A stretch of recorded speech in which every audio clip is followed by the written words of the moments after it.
a loyal member of any party, yes, people will say he has left this party, he has left this party, he has left this party. One day, those who are close to me will tell the story of how I left all those parties. The truth is that every party I've left, I've been pushed to leave. This morning, somebody asked me a question about something. I said, I don't stay where there's a problem. I've never knowingly, whether it's in private or in public, quarrel with people. I don't say. I would rather be the loser and be called a coward and go out of it in peace than stay where there's quarrel. So if people tomorrow say, we don't want you here, I'll move on.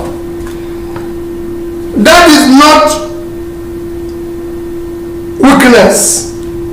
It is a virtue. Just like people will say it's simple, it is a virtue. People will say it's patient, it's a virtue. You must be able to do things where you tolerate others, and if they don't want you, don't quarrel with them. You move on.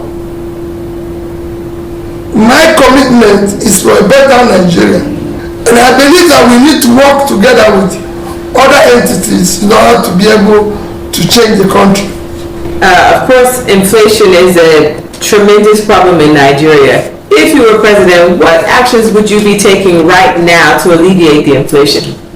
Well, you have to look at where the inflation is coming from, or the critical areas where you have the highest inflation, or where you have the trend growing is in food inflation. It is food inflation because the farmers and everybody, they're not producing enough. So what you need to do is to secure the north and ensure that your farmers go back to encourage additional farming, because you have vast uncultivated land. So that shouldn't be a problem for you. It is something that you've given the right attention.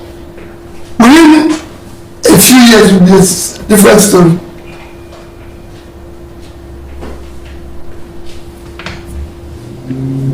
So you've mentioned, of course, we know we're an oil-dependent economy. You've mentioned agriculture is extremely important. What other industries do you think are paramount to nurture at this junction?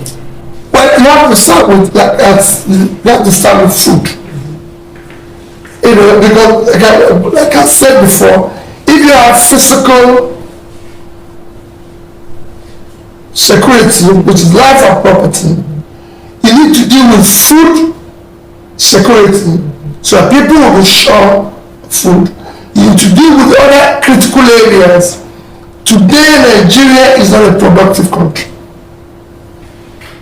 It is just consumption.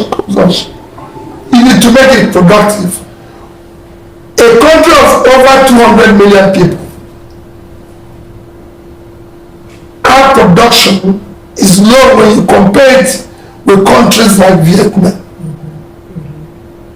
So we need to do more. And I believe that we can earn more money from agriculture, which will have vast uncultivated land in the north, than we earn from oil.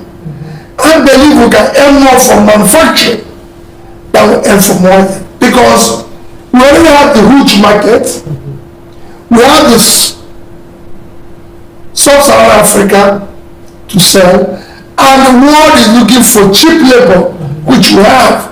So all we need is to invest in human infrastructure, in education, to train the human capital that is required for production, ensure that our productive capacity is increased through ensuring that there's power, there's other supports from government to aid manufacturing.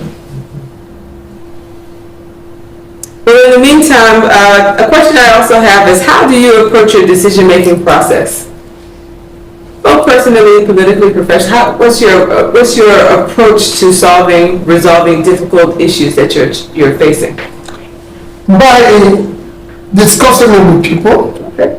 Who do you discuss it with? Who's your board of directors Yeah, well, or advisors? the people. Okay.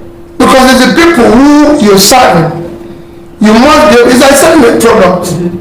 You don't just stay in your house and say, I want to sell this product. I like this product.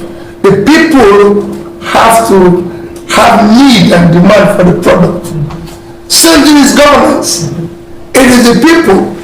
So you must not have said, your advisors are the people. Then you cannot look at it and say, using your own knowledge to aggregate, this is the right way to implement it and everything. As I said, you must always be reaching out to the people. The governance is demand driven. I'm always a loyal member of any party. Yes, people will say he has left this party, he has left this party, left this party.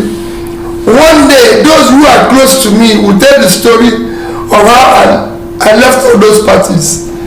The truth is that every party I've left, I've been pushed to leave. This morning, somebody asked me a question about something. I said, I don't stay where there's a problem. I've never knowingly, whether it's in private or in public, quarrel with people. I don't say. I would rather be the loser and be called a coward and go out of it in peace than stay where there's quarrel. So if people tomorrow say, we don't want you here, I'll move on. That is not weakness. It is a virtue. Just like people will say it's simple, it is a virtue. People will say it's patient, it's a virtue. You must be able to do things where you tolerate others, and if they don't want you, don't quarrel with them. You move on. My commitment is for a better Nigeria, and I believe that we need to work together with other entities in order to be able to change the country. All right. My name is Chike Buka. I'm currently based in Nigeria. So, my first question is currently what is happening in Nigeria, as you said, a few days ago now and yesterday, some journalists have been arrested, and also without any information of what they've done and all the rest of them. Like last night or 2 days ago, we heard about the founder of Telegram arrested in France, and then the reasons why he was arrested was put out here for people to know. But in Nigeria, journalists are being arrested without any information of what they've done and all the rest of them, and then keeping them incommunicable.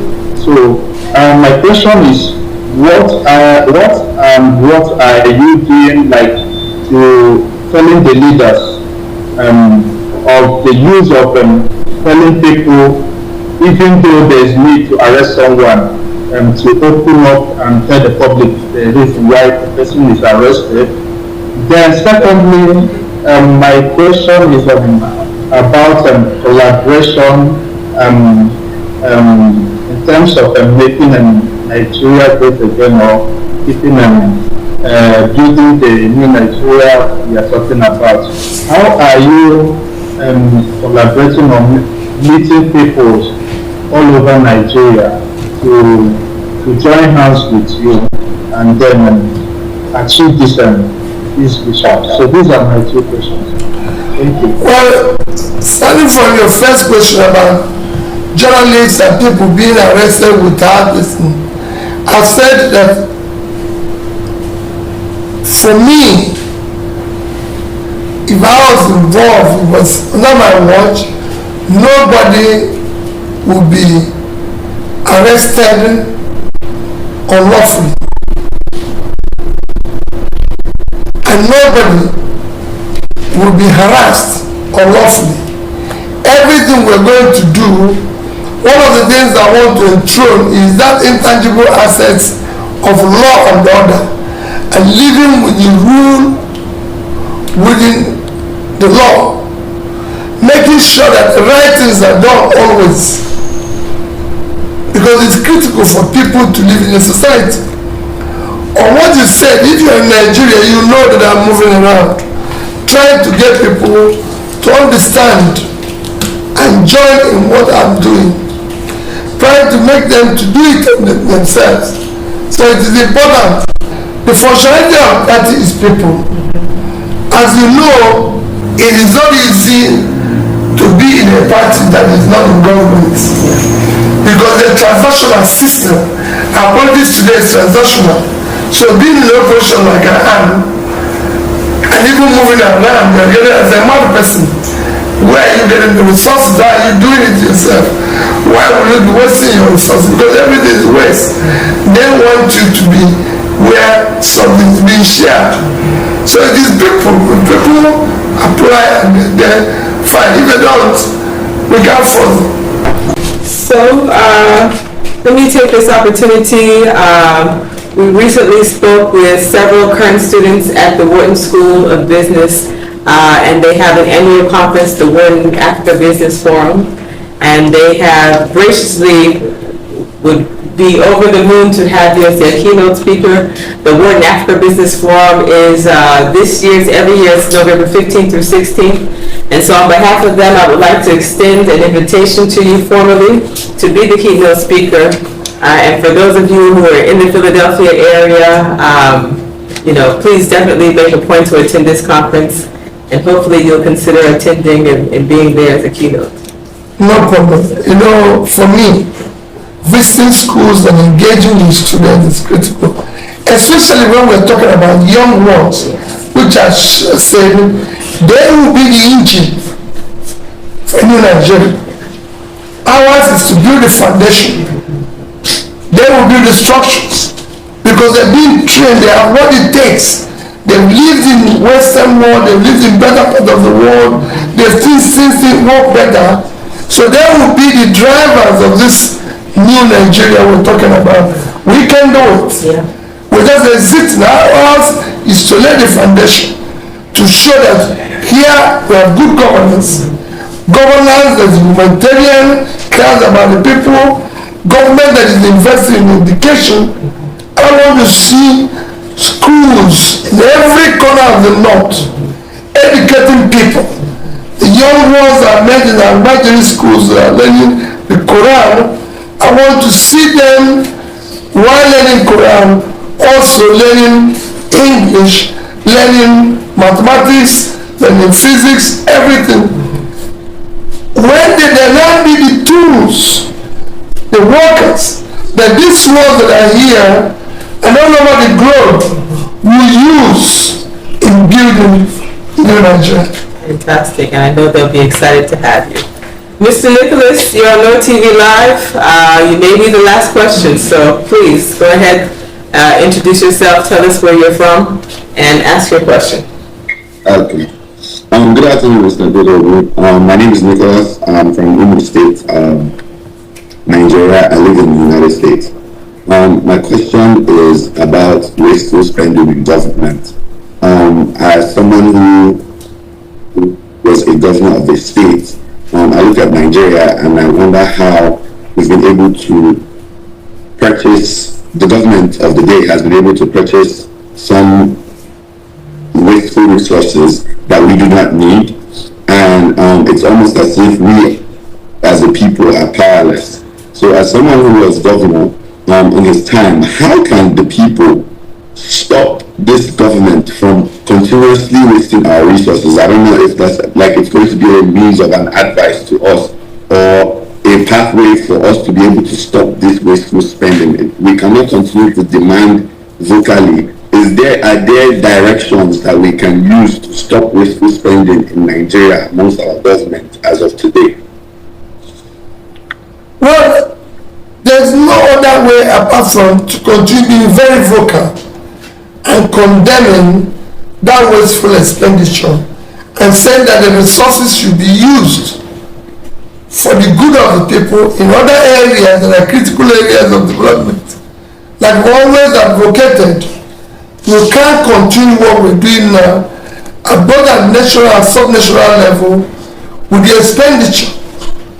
We need to do something drastic to cut the expenditure and waste and use the money very meaningful.